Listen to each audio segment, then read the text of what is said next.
الحمد لله رب العالمين والصلاة والسلام على سيد الأنبياء والمرسلين وعلى آله الطاهرين المطهرين. أما بعد، فقد قال النبي صلى الله عليه وسلم: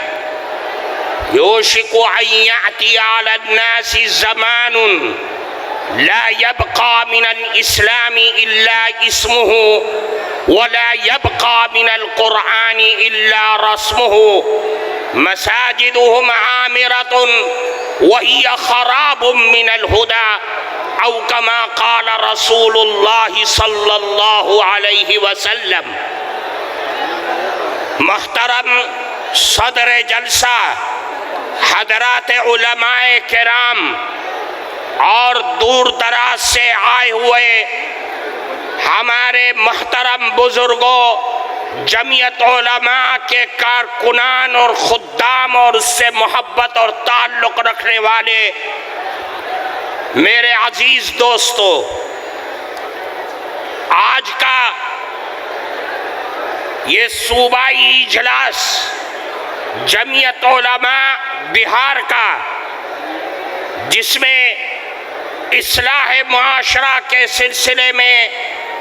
آپ حضرات کو وہ پیغام دیا جا رہا ہے جو پیغام جمعیت علماء کی ریڑھ کی ہڈی کی حیثیت رکھتا ہے. میرے عزیز دوستو،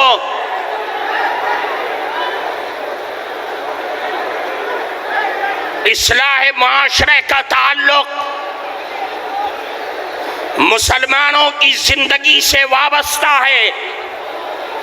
مسلمانوں کی معاشرتی اور معاملتی زندگی سے وابستہ ایک پیغام ہے. اللہ کے نبی جناب رسول اللہ صلی اللہ علیہ وسلم نے ایک موقع پر ارشاد فرمایا، قیامت تک آنے والے نسل انسانیت کو اور رسول اللہ کی رسالت پر ایمان و یقین رکھنے والوں کو یہ پیغام دیا اور پیشین گوئی فرمائی کہ دیکھو، عن قریب ایک زمانہ ایسا آ سکتا ہے کہ لوگ نام کے مسلمان رہ جائیں گے، لیکن اسلام کا کام، اسلام کی تعلیمات اور اسلام کا نظام ان کی زندگی سے ختم ہو جائے گا. اور ایسے بھی حالات آ سکتے ہیں کہ قرآن جو اللہ کی کتاب ہے، اللہ کا کلام ہے، اس کلام کی آیات، الفاظ اور صورتیں باقی رہ جائیں گی، لیکن اس کی تعلیمات، اس کا حلال اور اس کا حرام، یہ سب کچھ انسان کی زندگی سے ختم ہو جائے گا. اور ایسے حالات آئیں گے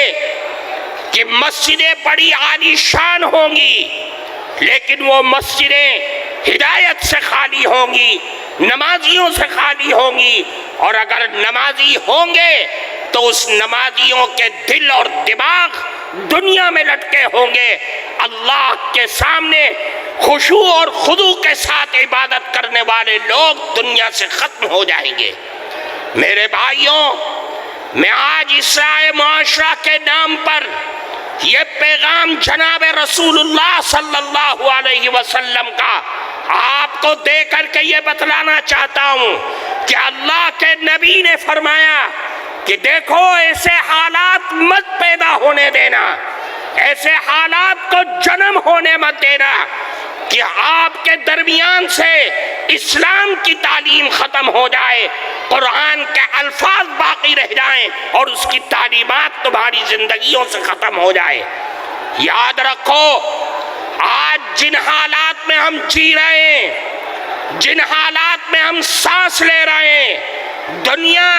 جو ہمارے سماج اور معاشرے کو تباہ و برباد کرنے پر لگی ہوئی ہے، اس کے لیے ضروری ہے کہ ہم دنیا والوں سے یہ بتلا دیں کہ جتنا تم ہمیں ستاؤ گے، جتنا تم ہمیں آزماؤ گے، ہماری قوت ارادی کو اور حوصلوں کو ختم کرنے کی کوشش کرو گے، ہم رسول اللہ کی تعلیمات، رسول اللہ کے دین سے اپنی زندگی کو وطن ہی وابستہ کر کے تم کو دکھلا دیں گے۔ اور دنیا والوں کو یہ بتلا دو کہ رسول اللہ کی شان میں تم گستاخی کرو یا قرآن کے آیات کی تم بے حرمتی کرو، ہم خباب اور خبیب کے وارث ہیں، ہم بلال کے وارث ہیں، ہم جان تو دے سکتے ہیں لیکن رسول اللہ کا دامن نہیں چھوڑ سکتے۔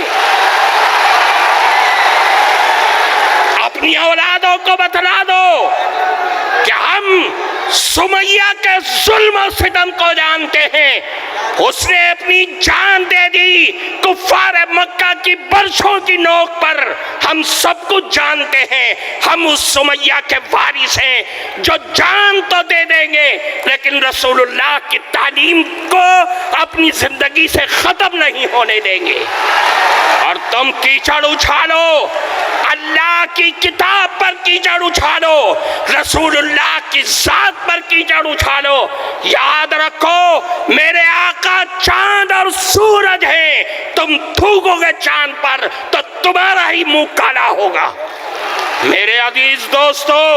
میں آپ کو اس اسٹیج پہ یہ پیغام دینا چاہتا ہوں کہ آپ یہاں سے اٹھ کر کے جائیں، اپنی اولاد کی صحیح تربیت کریں اور ان کو وہ پیغام سنا دیں جو حضرت ابراہیم نے، حضرت یعقوب نے پیغام دیا تھا کہ اے لوگوں، وَوَصَّىٰ بِهَا إِبْرَاهِيمُ بَنِيهِ وَيَعْقُوبُ يَا بَنِيَّ إِنَّ اللَّهَ اصْطَفَىٰ لَكُمُ الدِّينَ فَلَا تَمُوتُنَّ إِلَّا وَأَنْتُمْ مُسْلِمُونَ۔ اے لوگوں، تمہارے لیے اللہ نے دین کو چن لیا ہے، دین اسلام کو چن لیا ہے، تم مر تو جانا لیکن دین اسلام کا دامن نہ چھوڑ دینا۔ اور میں آپ کو اس اسٹیج سے خیر سگالی کے طور پر یہ پیغام دینا چاہتا ہوں، اپنے اندر سے ڈر اور خوف کو ختم کرو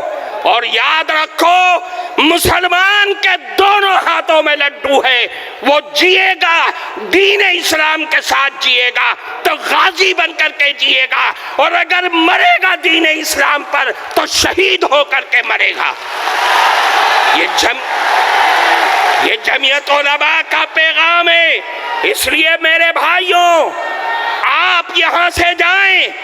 اپنی اولاد کی صحیح تربیت کریں، اس لیے کہ معاشرے کی سب سے پہلی سیڑھی اور سب سے پہلا زینہ اپنی اولاد کی صحیح تربیت کرنا ہے۔ اس لیے میرے بھائی، میں آج اس مبارک اسٹیج سے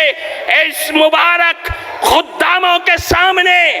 ہم آپ کو یہی پیغام دینا چاہتے ہیں کہ کسی کی حرکتوں سے اپنے دل میں ملال مت پیدا کریے، بلکہ آپ یہ کہیے کہ ہم رسول اللہ کے غلام ہیں اور ان کی غلامی پر مرنا ہماری زندگی کا آخری لمحہ ہے اور آخری خواہش ہے۔ وآخر دعوانا ان الحمدللہ رب العالمین۔